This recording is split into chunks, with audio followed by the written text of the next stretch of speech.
আসসালামু আলাইকুম। তৈরি করব খুবই সহজভাবে মাত্র 3টা উপকরণে তরমুজের ককটেল।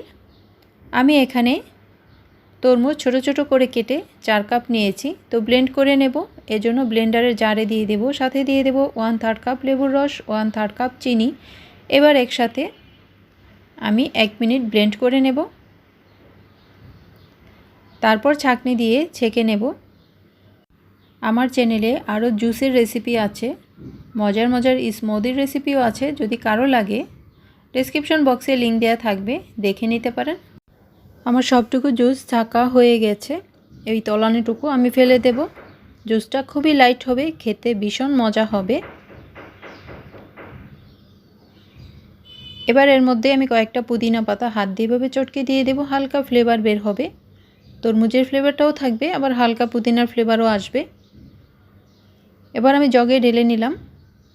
বাস হয়ে গেল ভীষণ মজার ঝটপট মাত্র 1 মিনিটে তরমুজের ককটেল।